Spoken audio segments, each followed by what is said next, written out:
You will hear a number of different recordings, and you will have to answer questions on what you hear. There will be time for you to read the instructions and questions, and you will have a chance to check your work.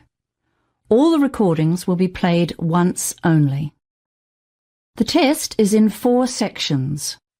At the end of the test, you will be given 10 minutes to transfer your answers to an answer sheet. Now turn to Section 1. Section 1. You will hear a conversation between a hotel receptionist and a woman who wants to make a reservation. First, you have some time to look at questions 1 to 5.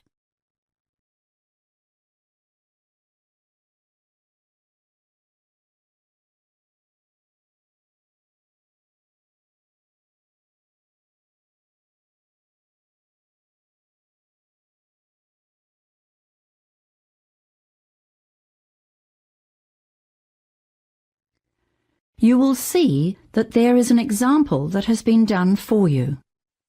On this occasion only, the conversation relating to this example will be played first. Good morning. Welcome to the Horizon Hotel. How may I help you?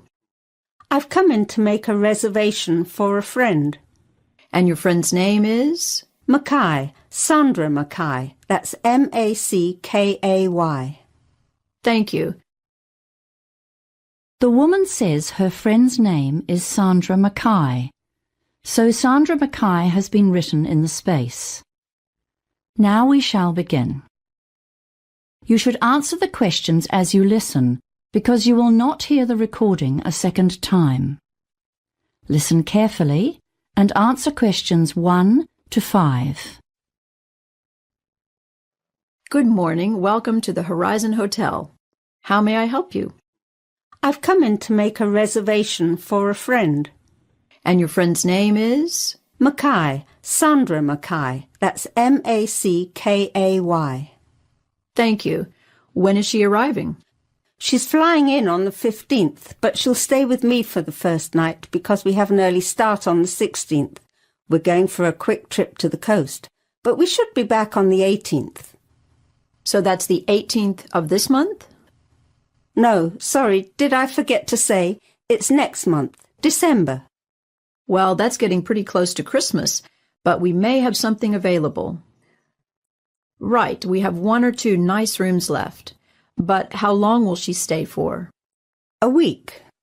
So she'd be checking out on Christmas Day, the 25th. Is that a problem? Well, it depends. We don't have a room available for the whole week, but if she didn't mind changing rooms midway through her stay, we could work something out. Oh, I see. And if she wanted to extend her stay, that wouldn't be possible, I'm afraid. We're completely booked out from Christmas Day through to New Year. No, she won't want to extend, and I don't think she'd have a problem with changing rooms. Good. Well, I'll put her in room 502 to start with, and then she'll have to move to 805. No, just a minute. Let's make that 702, because that's available, and it's 2 floors directly above 502, so the room layout will be identical. How much will it cost per night? The basic room rate is $165. Is breakfast included? No, but a complimentary drink is served every evening at 5 o'clock. Oh, that could be quite nice. Shall we make the booking then? We will require a deposit equivalent to 1 night's stay. That's fine. I can pay the deposit. How would you like to do that? In cash or by credit card? Credit card, I suppose. Oh, wait a minute. I might have enough money in my purse. Yes, let's do it in cash. Hang on. I'll just make a note of that. Deposit paid in cash. Before you hear the rest of the conversation, you have some time to look at questions 6 to 10.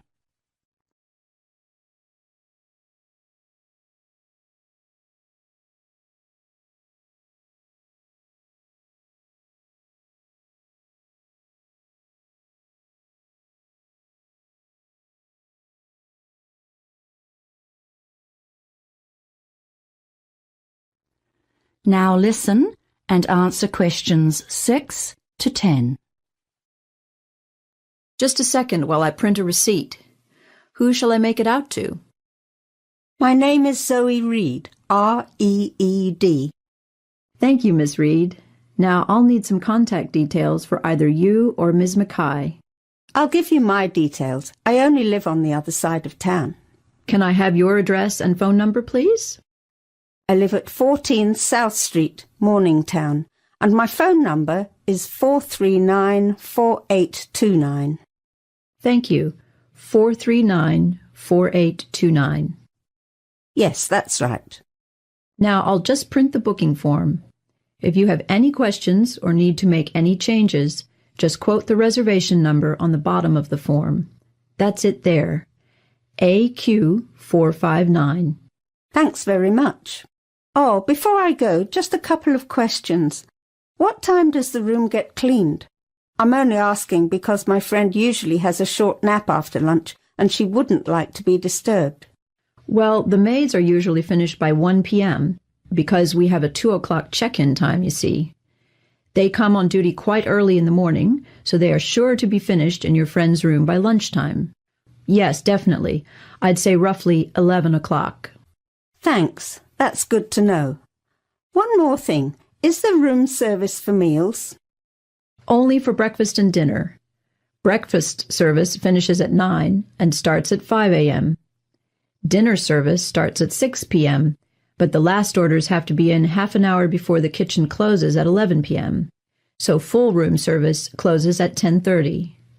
But remember, light snacks, things like toasted sandwiches or muffins, can be ordered at the bar just off the lobby throughout the day and evening until 2 in the morning.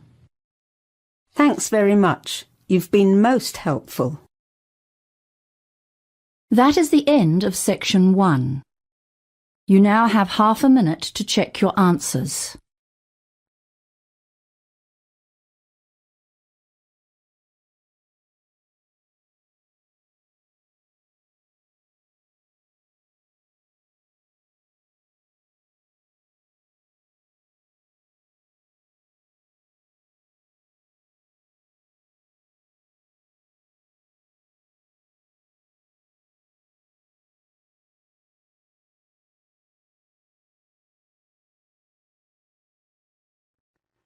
Now turn to Section 2.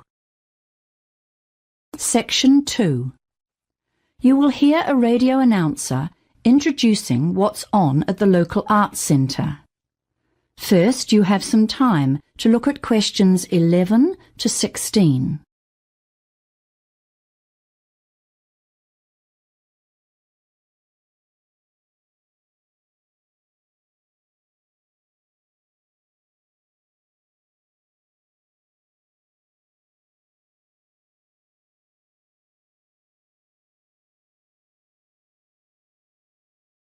Now listen carefully and answer questions 11 to 16. Hello, and thanks for joining me on the art scene tonight, brought to you by your local radio station 2ZG, and made possible by the generous sponsorship of Bertrand's Music and Video Store. Firstly, I want to announce that the refurbished Arts Centre downtown is opening soon, with some spectacular visual art displays and performances that you won't want to miss. In Gallery 1, the Arts Centre will be hosting an extraordinary exhibition of the latest creative works of our regional artists.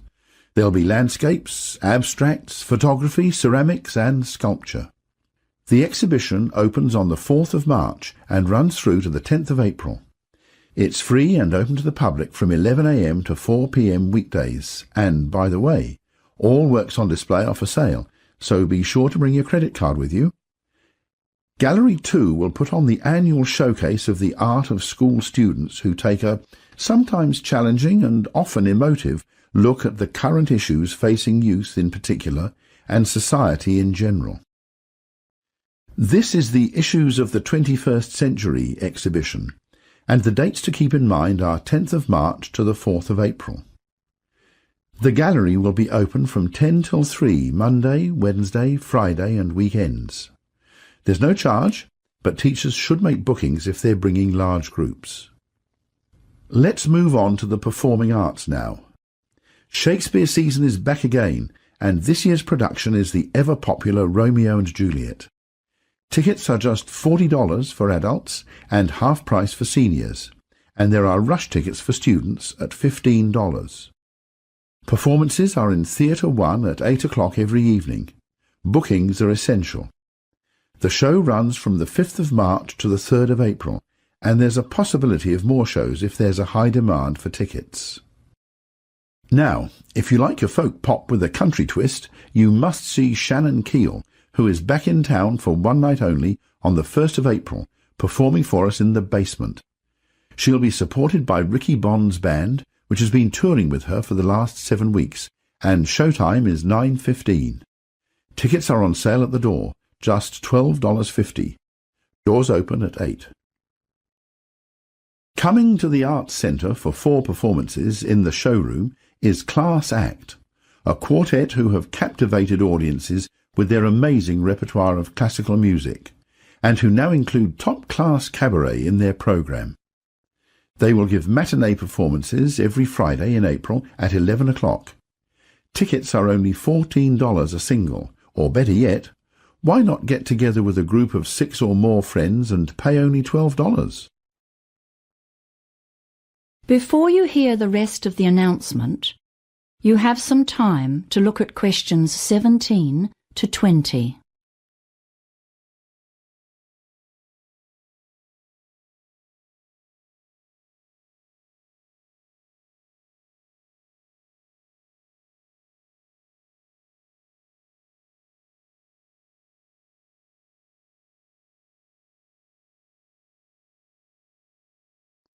Now listen and answer questions 17 to 20. Now, here's some exciting news. I've just heard that Michael O'Brien is going to perform at the Arts Centre next year, but we haven't got any dates finalised as yet. As you know, Michael is Ireland's most popular easy listening entertainer, and he's returning from a tour of Canada and the United States, where he has enjoyed huge success, even in Nashville, the home of country music. That's a long way from his Irish roots. Michael is without doubt a singing superstar. He has had 15 top 10 music videos and is almost a permanent feature in the UK album charts, with 18 UK chart albums to date. But he is still as excited and enthusiastic about his work and his fans as he was when he first launched his career 20 years ago. Perhaps some of you are unaware that Michael's first years were ones of struggle. The family was very poor and his father was forced to go abroad to provide for his family. He worked on farms in Scotland and it was very hard manual labour, very different from the lifestyle Michael enjoys today. Unfortunately, his father died when Michael was only 5 years old, and the burden of raising 5 children fell on his mother. Although Michael followed in the footsteps of his sister by pursuing a singing career, she was his role model and inspiration, he has attributed much of his success in life to his mother's influence, and he has dedicated his most recent DVD release to her. You can pick up a copy of that DVD, Unwavering Devotion, at Bertrand's Music and Video Store. Well, that's all from me. It's been nice talking to you. Tune in at the same time next week. Until then, good night and take care. That is the end of section 2. You now have half a minute to check your answers.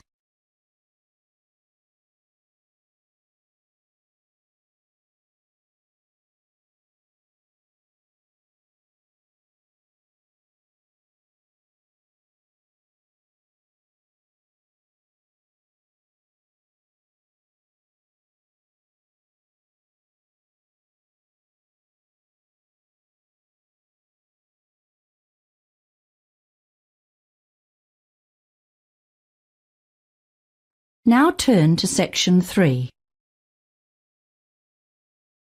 Section 3.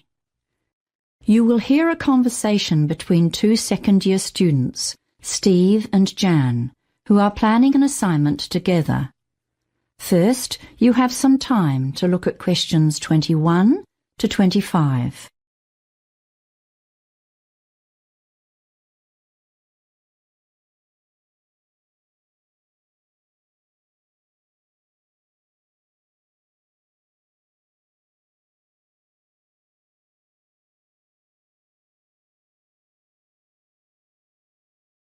Now listen carefully and answer questions 21 to 25.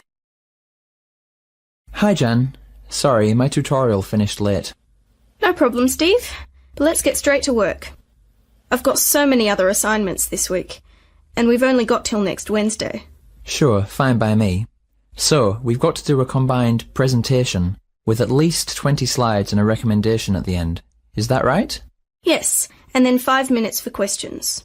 Oh right, I'd forgotten that. So, what shall we choose as a topic? I was wondering about copyright or intellectual property law. It's a tricky area though. Well, I've been doing a bit of reading about digital privacy, and it's actually a really challenging issue now. I mean, the way employers and government departments rely on commercial databases for information on people. Okay, that sounds like it has potential. Tell me more. I can't say I've read much about it. Well, these databases compile information on all sorts of things, not just birth dates and income.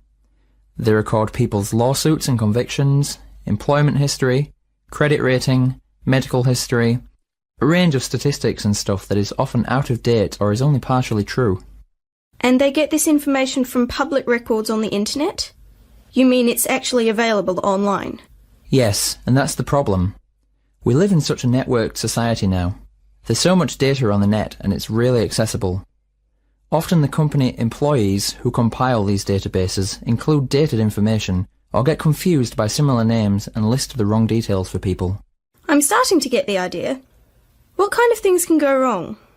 Well, for example, a sales manager was fired because of a background check by a data company which reported that he'd served a jail term. He protested, but his boss still fired him. All he'd had was something minor like a speeding ticket. He suffered an unjust dismissal plus the stress of trying to find another job. He was out of work for 7 months. I see. Okay, this has really got me thinking now. It's a great topic. Before you hear the rest of the conversation, you have some time to look at questions 26 to 30.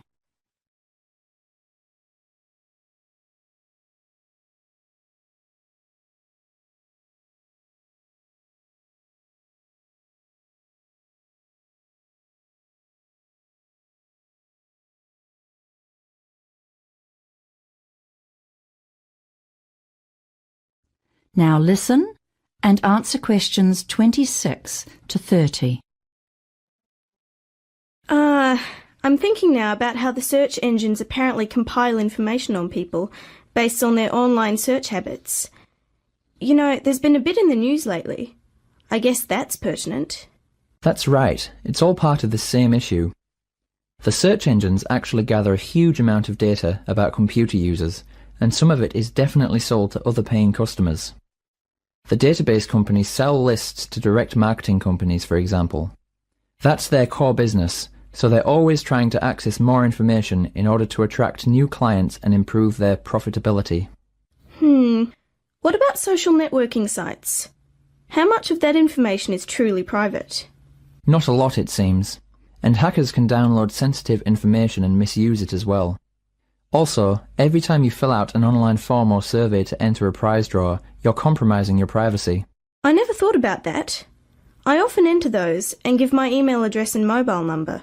Well, apparently in Europe they have laws controlling the ability of companies to sell or share people's personal data without getting explicit consent, but that's not the case here. Then that could be our main recommendation. Yes, and then we can advise people to actually purchase their own credit reports and files from a few of the big database companies to check that the information stored on them is actually accurate. It's so frustrating to have to do something like that. For sure. Also, bloggers should be very cautious. They can be sued for breaches of privacy and for libel. Even Twitter comments aren't exempt from legal action. So that's another area to consider for suggestions. Anyway, we need to decide how to split this up. How about if one of us does an overview of the general issue and the history of it all to date? I think I might tackle that. You'd be better on the technical stuff. Great. Then I'll look at new developments and make policy recommendations. For example, there are technology researchers looking at how access to files and information can be restricted.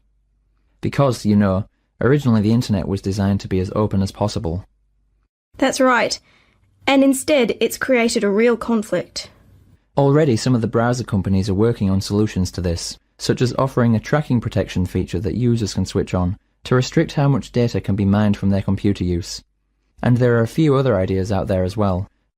And about the question slot, I seem to remember Professor Duncan suggesting we prepare a couple of questions ourselves, in case no one asks anything.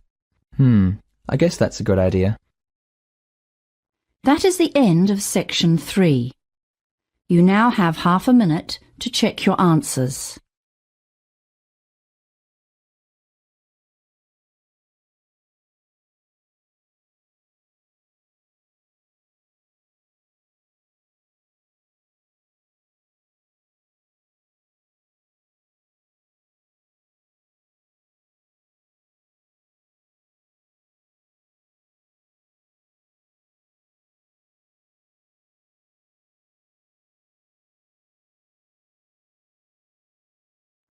Now turn to section 4. Section 4. You will hear a lecture on the Antarctic toothfish industry. First, you have some time to look at questions 31 to 40.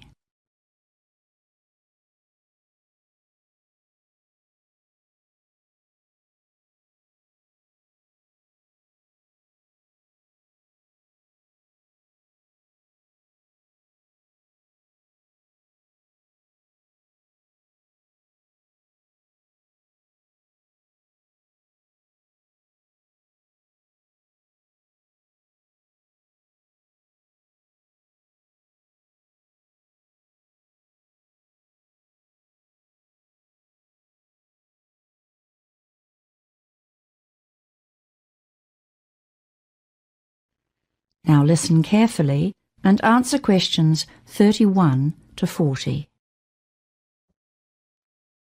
Good afternoon. As you know, it's Environment Week, and that seems like a good time to focus on one of the most special places in the world, the Ross Sea, and its associated fishing industry, which is largely focused on the Antarctic toothfish. Now, back in 2008, this part of the Antarctic, that is the Ross Sea, which, by the way, makes up only about 3% of the Southern Ocean, was rated as being the least changed environment on the planet. In fact, it's been described by one source as a living laboratory, a link with evolution, and it teems with fascinating and unusual sea and mammal life. So there have been urgent pleas for the Ross Sea to be given some kind of permanent protection. What are the issues facing the area then? Well, aside from the huge problem of global warming that threatens all of the Antarctic oceans and the ice cap, most of these are associated with the fishing vessels that come into the Ross Sea, as well as the usual things like general rubbish and sewage pollution from these boats. The most significant potential danger is an oil and diesel spill from a fishing boat that's either damaged or sunk due to the thick ice. In January 2012, a Korean fishing vessel caught fire in the Ross Sea, with a loss of at least 3 lives, although, luckily, an oil spill was averted. In late 2011, another Korean ship, the Insung No. 1, sank with 22 lives lost, although the rest of the crew were saved by other fishing boats in the area. Again, in December 2011, another vessel, the Sparta, caused an international furor when it was holed and stranded in pack ice in the Southern Ocean. That one was Russian. New Zealand planes had to fly missions to drop off water pumps and other essential equipment and supplies to the ship. Remember that the crews of such flights are put at extreme risk on such long flights, as the weather can become stormy at very short notice. All in all, it was a miracle that this ship was able to be repaired and moved from the area without a significant leakage of fuel. So, apart from the potential for environmental problems from the boats and the danger to fishermen working in this hostile environment, there's also the matter of the cost and danger of providing support in a crisis. And, there's a lot of pressure on the fishing crews to make the most of the brief weather window during which boats can operate so far south. So they tend to keep fishing no matter what the weather is like, which means that errors of judgments are more likely. The officially authorized fishing fleet has a quota, or limit, and each boat is hoping to get the biggest share possible of the total allowable catch. Then, of course, there are the illegal boats. That means the boats operating without permits. They just try to catch as much as possible regardless. And the vessels may not even be in a suitable condition to be operating in these icy southern waters. Consequently, a key issue is the decimation of the species. Now, how much do we know about this particular fish? The Antarctic toothfish inhabit very cold Antarctic seas, usually between 200 meters to 2 kilometers deep. They are large creatures, rather ugly, and they are slow-growing. Although they live up to approximately 50 years, it seems they only reach sexual maturity after about 16 years. Also, very little is yet known about their life cycle. Things like where they spawn, or what happens to the young ones before they're ready to breed. We do know that the adult fish are near the top of the food chain, but we need to know much more about the juvenile forms. Things like what they look like, where they spend those early years, and what sort of predators go after them. Okay. So the fishing season in the Ross Sea spans December to February. It's estimated that close to 3,500 tons of Antarctic toothfish have been taken annually since the fishery opened in 1996. This represents approximately 100,000 fish per year. I must add, though, that in the last couple of years, overall catches have been reduced due to overfishing and the decline in total fish numbers. Now, there's no record, of course, of the numbers of fish caught by illegal fishing boats. Those in the Antarctic toothfish industry claim that the short fishing season and the difficulties faced by the boats in this inhospitable climate provide their own natural limits on fishing. They say that the industry is concerned to preserve fish stocks, and they assert that with careful management and monitoring, the fishery is sustainable. However, others dispute that this is the case, especially given the distances involved and the difficulties faced in trying to manage and monitor fishing boats in such a remote location.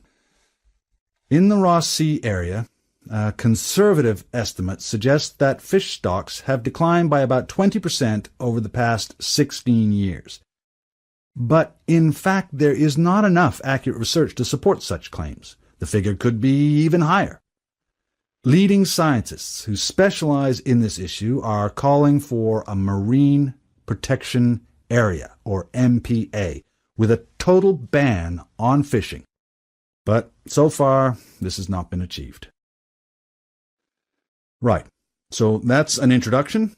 Now let's watch a short video before we discuss your next assignment.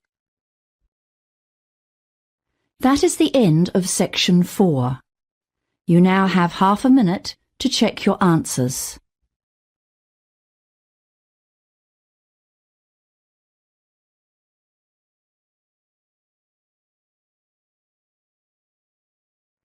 That is the end of the listening test.